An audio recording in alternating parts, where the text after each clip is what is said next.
ఉన్నాయి. దీన్ని ఆ రోడ్ ను కూడా పట్టించుకునే పైప్ లైన్ జగ్గాపూర్ వడ్డేపల్లి పెట్టారు, మల్లూరు ఆల్టో చేసారు. ఎందుకు పెట్టవని నేను 10 సార్లు అడిగిన. ఆ పెడితే అందరి పెట్టు అందాక, లేకపోతే మా ఇద్దరి బల్లి చేస్తుండ్రు ఆ సార్. అయితే ఏంటి పైప్ లైన్ గురించి పెడితే మా 2 ఊర్లో పెట్టిండు, వేరే ఊర్లో నిడిసబెట్టేసిండు. నేను మొత్తం పెడితే ఒక్కసారి పెట్టి 9 ఊర్లో ఒకటేసారి ఉండాలంటే అట్లా మీటింగ్ ఆల్రెడీ కలెక్టర్ ఆఫీస్ లో పెట్టినాము, ఎంఆర్ఓ దగ్గర పెట్టినాము. మాకు ఏమి అన్నది కూడా మాకు వాళ్ళు చెప్పలేరు.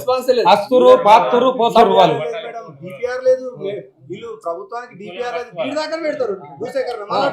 మనము ఇది స్టార్టింగే. మళ్ళీ ఒకసారి అవసరం అంటే హైదరాబాద్కి వెళ్దాం కంపల్సరీ. ఇరిగేషన్ డిపార్ట్మెంట్ తో, అందుకే అంటారు డిపార్ట్మెంట్ తో మాట్లాడి అది క్లోజ్ చేద్దాం. అట్లా జస్ట్ ఇది ఇనిషియేషన్ అంతే. చాలా తక్కువ డైరెక్ట్ గా సాగునీరు ఇచ్చేటటువంటి వ్యవస్థ ఉమ్మడి ఆంధ్రప్రదేశ్లో ఉండింది. నిజాం సాగర్ ఎప్పుడో మన నిజాం రాజు కట్టినా కూడా జుక్కల్ నియోజకవర్గానికి దానివల్ల ప్రయోజనం లేకుండా పోయినటువంటి పరిస్థితి. మరి జుక్కల్లో చెరువులతోనే ఒక 22,000 ఎకరాలు వారుతాయి, కౌలాస్ నాలతో ఒక 9,000 ఎకరాలు వారుతాయి. ఇక లెండి ప్రాజెక్ట్ అంటే మహారాష్ట్రకు మనకున్న పంచాయతీతోని అది ఏండ్ల తరబడి కాకుండా ఉన్నది. కాబట్టి జుక్కల్ ప్రాంతానికి ప్రత్యేకంగా ఒక 40,000 ఎకరాలకు నీళ్ళు ఇవ్వాలంటే నాగమడుగు అనేటటువంటి లిఫ్ట్ ఇరిగేషన్ కట్టాలి. మంజీరా నది నుంచి నీళ్ళు ఎత్తిపోసుకొని దాన్ని పిట్లం చెరువులో వేస్తే దాని నుంచి మొత్తం ఒక 40,000 ఎకరాలకు నీళ్ళు వస్తాయనేటటువంటి ఉద్దేశంతో Nagamadugu lift irrigation scheme start చేయడం జరిగింది. ఇప్పుడు మనం వచ్చి చూసిందంతా కూడా నాగమడుగు పంప్ హౌస్, ఇదంతా మంజీరా. ఇక్కడ పరిస్థితి ఎట్లా ఉంది అని అంటే, ఏదైతే పంప్ హౌస్ కట్టాలో అక్కడికి సంబంధించి కేవలం 12 ఎకరాలు అక్వైర్ చేసిరు తప్పితే మిగతా మొత్తం కరకట్ట కట్టడానికి కానీ, చెక్ డ్యామ్ కట్టడానికి కానీ, దేనికి కూడా కావాల్సినటువంటి మిగతా 200 ఎకరాల భూమి కనీసం ఒక గింజ కూడా, ఒక గుంట కూడా అక్వైర్ చేయనటువంటి పరిస్థితి ఉన్నది. కాకపోతే ప్రాబ్లం ఏంటంటే కన్స్ట్రక్షన్ స్టార్ట్ చేసేసిండ్రు. అక్కడక్కడ వచ్చి ఇప్పుడు ఇట్లా మొత్తం మనం చూస్తున్నట్టుగా రాళ్ళు అడ్డం పోసిండ్రు.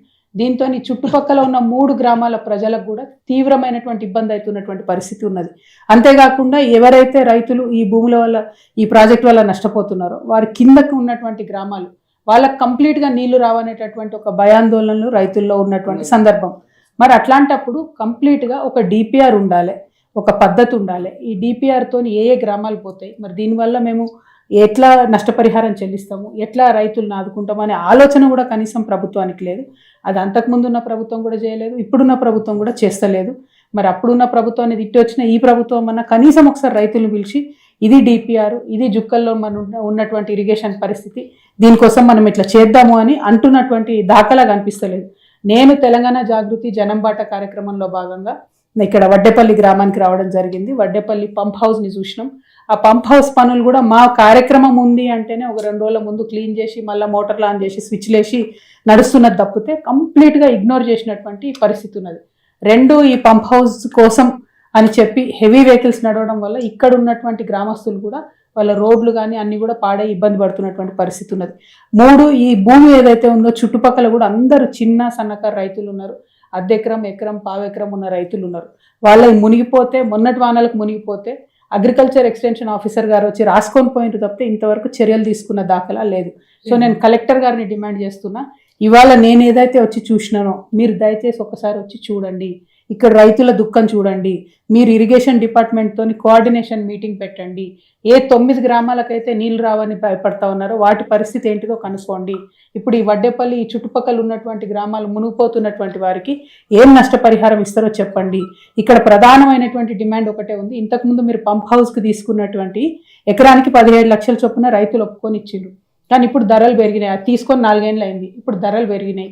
ఇప్పుడు పోయేటటువంటి భూమి ఏది ఉన్నా అయితే 50 లక్షల రూపాయలు ఎకరం ఇవ్వండి, లేదంటే మాకు ఎకరానికి ఎకరం ఇంకో దగ్గర ల్యాండ్ ఇవ్వండి. ఇది రైతులు చేస్తున్న డిమాండ్. మరి మీరు నిజంగానే ప్రాజెక్టు కట్టదలుచుకుంటే, ప్రాజెక్టు పూర్తి చేయదలుచుకుంటే అర్జెంటుగా కలెక్టర్ గారు ఇక్కడికి రావాలి, ఇరిగేషన్ డిపార్ట్మెంట్ వాళ్ళు రావాలి. ఆగమాగం మీకున్న దగ్గర పంప్ హౌస్ కట్టి ప్రజాధనాన్ని వ్యర్థం చేస్తామంటే కుదరదు.